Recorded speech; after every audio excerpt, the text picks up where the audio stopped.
First contact folly. Grand Admiral Xeris stood before the holographic display, his iridescent scales shifting from deep purple to amber, a sign of barely contained amusement.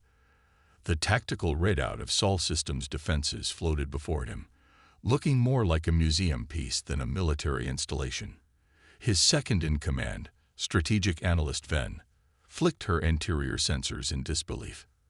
"Confirm these readings," Xeris commanded, his crystalline voice echoing through the command chamber of the Meridian Empire's flagship, Eternal Dawn. "These humans protect their homeworld with primitive kinetic weapons and chemical propulsion systems." "Confirmed, Admiral," Ven responded, her holographic interfaces dancing around her as she double-checked the scans. Their most advanced weapons appear to be nuclear-tipped missiles with rudimentary guidance systems. Their space presence consists of approximately 3,000 satellites, most dedicated to civilian purposes. The bridge crew of the Eternal Dawn shared knowing looks. The Meridian Empire had conquered dozens of civilizations far more advanced than Earth. Their quantum-folded hulls could shrug off antimatter detonations. Their gravity lance weapons could crack planets. The idea that this barely space-capable species could resist them was laughable. "How peculiar," Xeris mused, bringing up historical data. "They achieved atomic fission nearly 2 centuries ago, yet their military technology has barely progressed beyond it. Either they're remarkably stagnant, or," he left the thought unfinished, "the conquest of Earth will barely be worth recording in the Imperial archives," Ven declared. "Perhaps we should simply send a single battle group rather than commit the full invasion fleet." Xeris considered this, but shook his head. "No. Protocol demands we show appropriate force. The sight of our full fleet will ensure minimal resistance. Prepare the invasion timeline. We strike in 30 rotations." As the command staff dispersed to their duties, none noticed the small automated probe that had been watching their ship. The device, no larger than a human hand, switched off its quantum camouflage and slipped into subspace, racing toward Earth with its valuable intelligence. Deep beneath the Rocky Mountains, in a facility that didn't officially exist, General Sarah Chen received the probe's data with a grim smile. The massive holographic chamber around her displayed the Meridian Fleet's positions, capabilities, and most importantly, their assumptions. "They took the bait," she announced to her staff. "Operation Looking Glass is proceeding exactly as planned." She turned to her chief scientist, Dr. Marcus Wong, who stood before a massive display showing the status of humanity's real defense grid. "How long until the Hyperion vessels are ready?" Dr. Wong gestured at the massive underground construction bays visible through the reinforced viewport. 3 sleek shapes sat in their cradles, their quantum matrices pulsing with barely contained power. "The Hyperion, Helios, and Prometheus will be combat-ready in 20 days. The Meridians have no idea what they're walking into." General Chen nodded, remembering the day, 50 years ago, when humanity had first detected the Meridian Empire's expansion. Rather than announce their discovery of faster-than-light travel, Earth's nations had made an unprecedented decision: to hide their true technological progress while secretly preparing for the inevitable encounter. The primitive defenses the Meridians had detected were merely the visible layer, a carefully crafted deception. The real Earth defense grid was a marvel of engineering that existed partially in subspace, invisible to conventional sensors. The Hyperion-class vessels represented the pinnacle of human achievement, ships that could manipulate the quantum fabric of space itself. "Begin Phase 2, Chen ordered. "Let's show our friends that humanity isn't quite as primitive as they think." As her orders went out, automated factories hidden throughout the solar system sprang to life. Quantum satellites emerged from their subspace pockets. Defense platforms that had been there all along shed their primitive disguises. Earth's trap was nearly ready.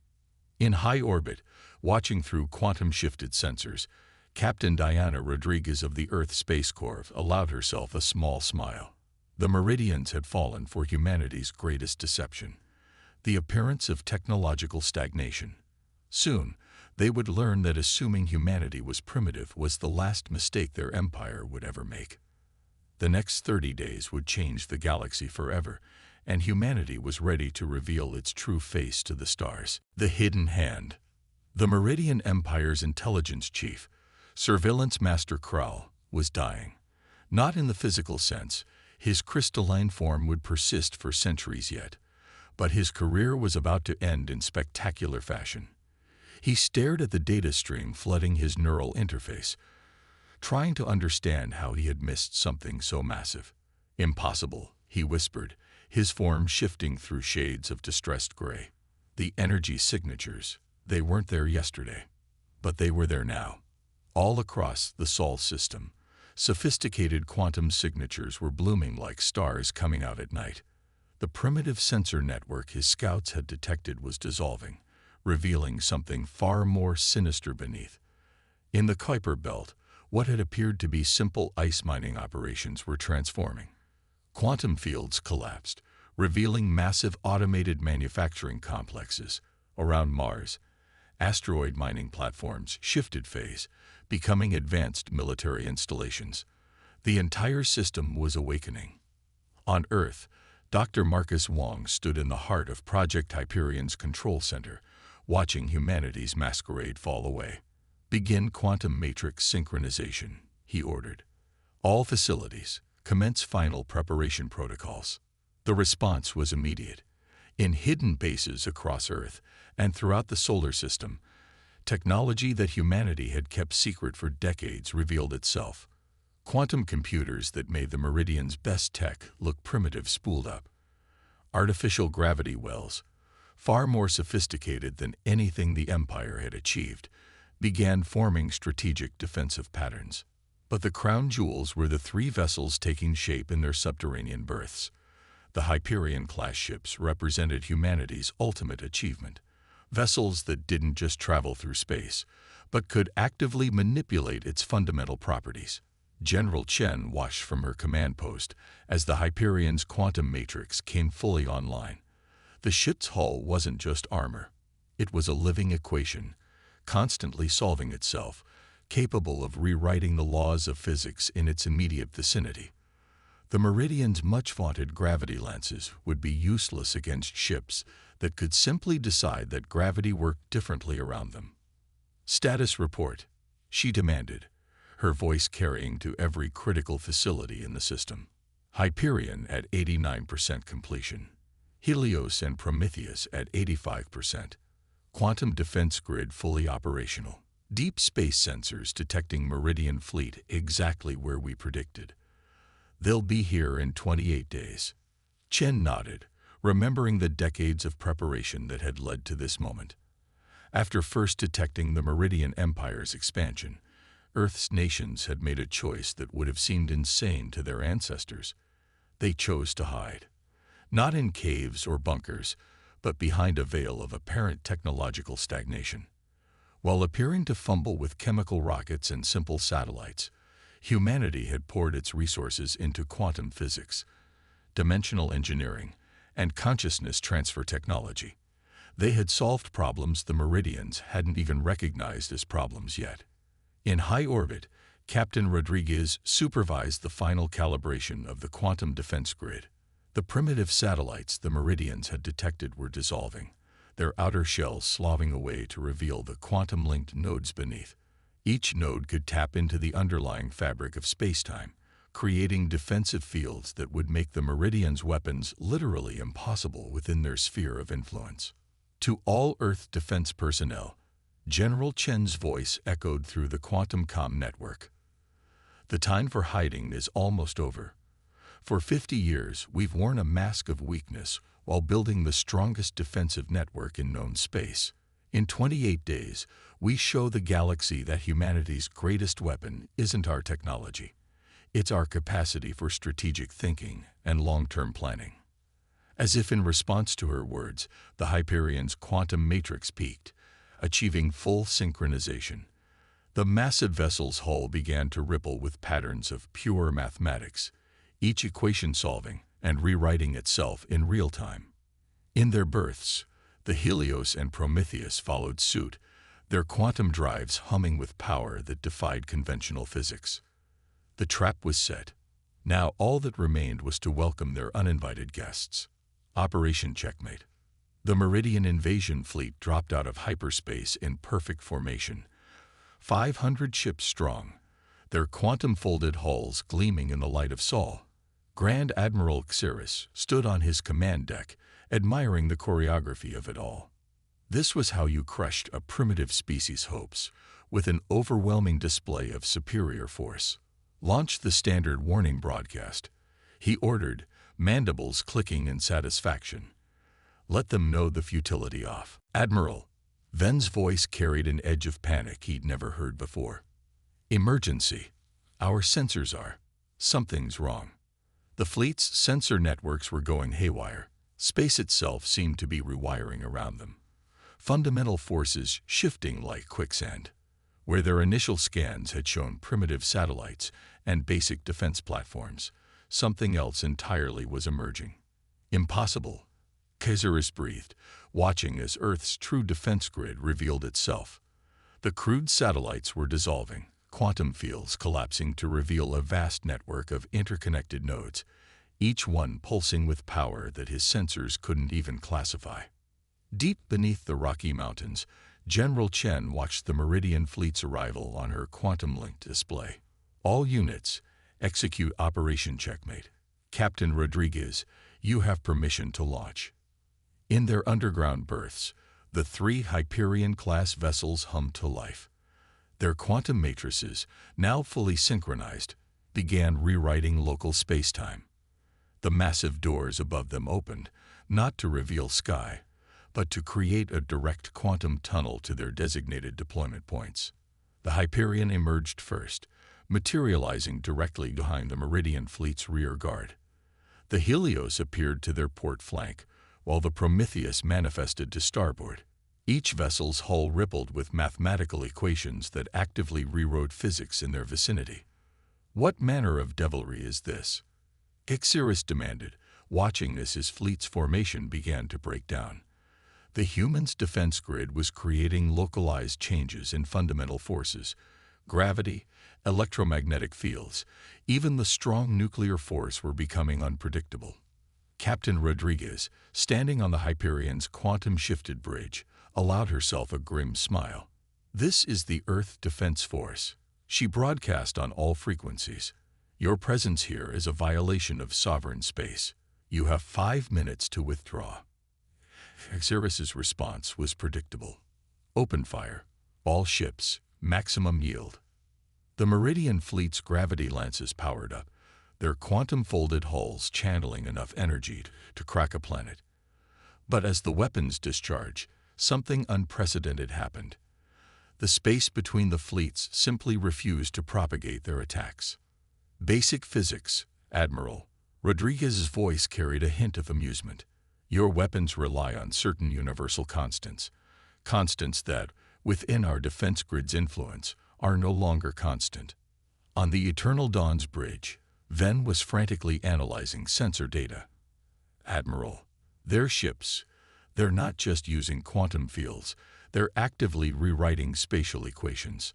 Our weapons literally cannot function within their area of influence. The Hyperion's hull rippled with new equations, and suddenly half the Meridian fleet found itself operating under different gravitational laws than the other half. Ships began to drift out of formation, their engines struggling against forces they weren't designed to handle. 4 minutes remaining, Rodriguez announced calmly. Around her ship, space itself was being rewritten, quantum fields creating zones where Meridian technology simply couldn't function as intended. In his command center, Xeris watched in horror as his mighty fleet was reduced to chaos by forces he couldn't even comprehend. How? He demanded. You were primitive. We saw your technology level. No, Admiral. General Chen's voice joined the broadcast. You saw what we wanted you to see. For 50 years, we hid our true capabilities behind a mask of technological stagnation. While you were busy conquering less advanced worlds, humanity was preparing for this exact moment.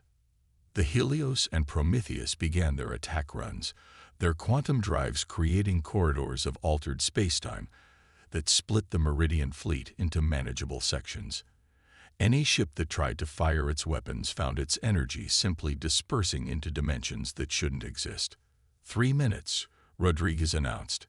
The Hyperion's hull now displayed equations that would give veteran mathematicians nightmares, formulae that rewrote the very nature of cause and effect in its vicinity.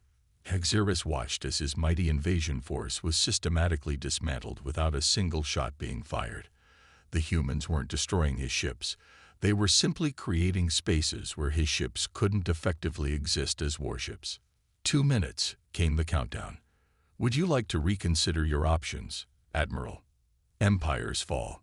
Grand Admiral Xeris stood motionless on his bridge, his iridescent scales now a pale, sickly white, the color of total defeat.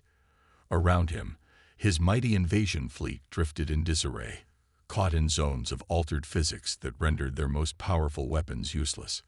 The impossible truth could no longer be denied. They had been outmaneuvered before the first shot was fired. I still can't comprehend how your species managed this level of development in secret, Xeris admitted, his scales shifting through thoughtful shades of blue. The coordination, the discipline required. Rodriguez smiled. That's precisely why it worked. Your empire, like most advanced civilizations, believed that technological progress had to be visible. You couldn't imagine a species choosing to hide its achievements. In Earth's Rocky Mountain complex, General Chen was conducting a different kind of meeting. Representatives from formerly subjugated worlds were learning about humanity's approach to technological development. The lesson wasn't just about the technology itself, but about the philosophy behind it. The strongest position, Chen explained to the assembled delegates, is the one your opponent doesn't know you hold. Earth didn't just develop advanced technology. We developed a new way of thinking about progress itself. The quantum defense grid that had humbled the Meridian fleet was being adapted into a galactic protection network. But unlike the Empire's approach to military technology, this system was designed to prevent conflicts rather than win them. The grid could detect aggressive intent and create zones of altered physics that made combat impossible. Dr. Wang's team had begun sharing some of humanity's breakthrough technologies, but always with careful consideration of their impact.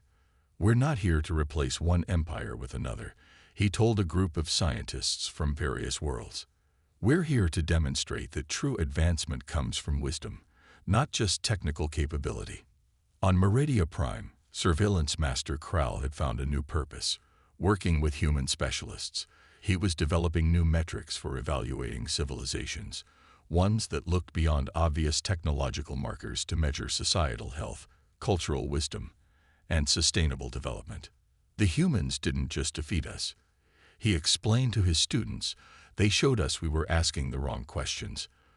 We measured progress by the ability to conquer. They measured it by the wisdom to avoid unnecessary conflict. The Hyperion-class vessels, once Earth's secret weapons, now served as symbols of the new galactic order. Their quantum matrices had been modified to create zones of stability rather than confusion, allowing for safe, faster-than-light travel through previously dangerous regions of space. Back on Earth, in a quiet moment between meetings, General Chen stood with Captain Rodriguez in the observation deck, watching ships from dozens of worlds moving peacefully through the solar system. Did you ever imagine it would turn out like this? Rodriguez asked, gesturing at the harmonious display of interstellar cooperation. Chen smiled. This was always the goal. The deception, the hidden technology. It was never about winning a war. It was about preventing an endless cycle of conquest and rebellion. By demonstrating that appearances can be deceiving, we forced the galaxy to question its basic assumptions about power and progress. In orbit above them, the Hyperion's hull still rippled with equations, but now they described something new. The mathematical principles of lasting peace. The ship's quantum matrix had been reprogrammed to generate fields that enhanced communication and understanding between species, rather than disrupting weapon systems. The real victory, Dr. Wang had written in his final report to Earth's unified government, wasn't in proving our technological superiority. It was in showing the galaxy a different path forward. We didn't just change the balance of power, we changed how power itself is understood. As the sun set on another Earth day, ships from across the galaxy moved peacefully through the solar system, their crews learning that true strength lies not in the technology you display, but in the wisdom to know when and how to use it. Humanity's greatest deception had led to the galaxy's greatest truth, that the path to the stars is best walked together, guided not by force but by understanding. The age of empires was over. The age of cooperation had begun.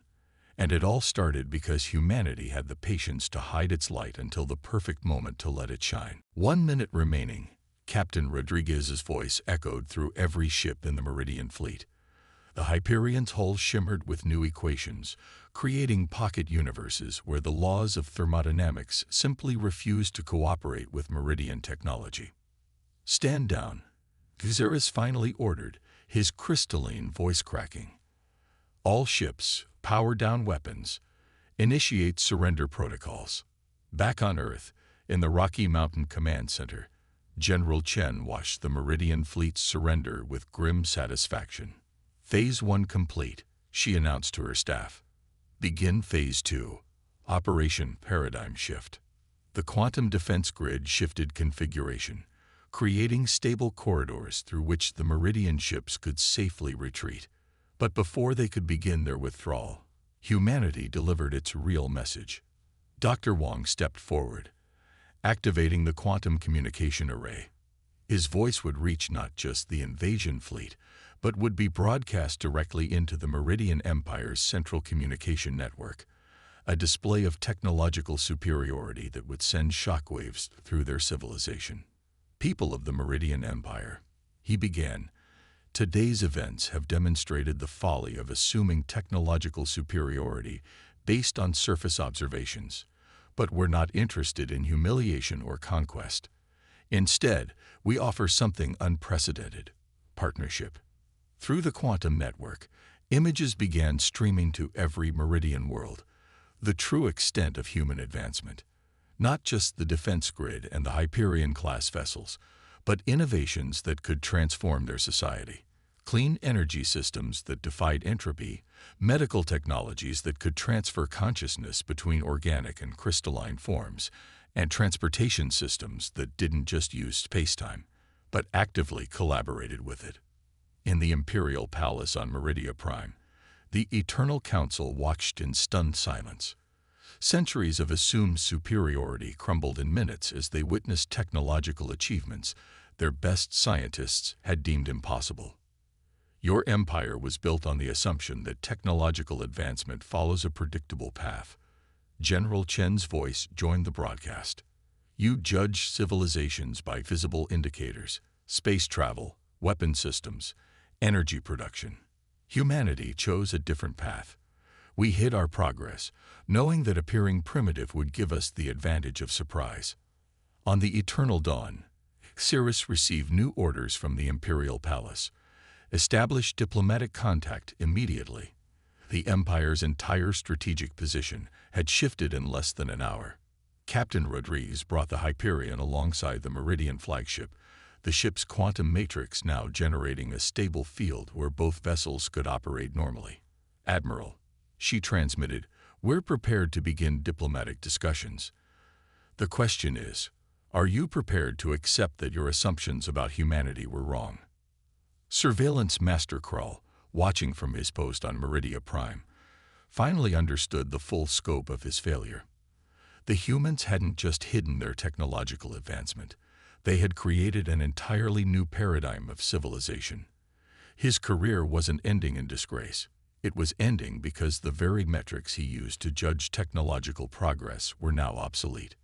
Throughout the Meridian Empire, the revelation of Earth's true capabilities sparked a revolution in thinking. Ancient assumptions about technological progress and species superiority began to crumble. The Empire had always believed that visible technological advancement was the only path to power.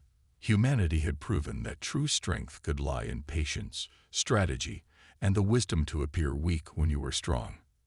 In the Rocky Mountain Command Center, Dr. Wong turned to General Chen. They'll be desperate to understand how we achieved all this in secret. Should we tell them about the quantum consciousness uploads, the dimensional engineering breakthroughs? Chen smiled. All in good time. First, let them absorb today's lesson. Never judge a species by its surface technology. Now, prepare for Phase 3. We're about to reshape the galaxy's entire power structure, not through force, but through the strategic revelation of knowledge. Dawn of tomorrow. 6 months after the failed invasion of Earth, the galaxy was unrecognizable.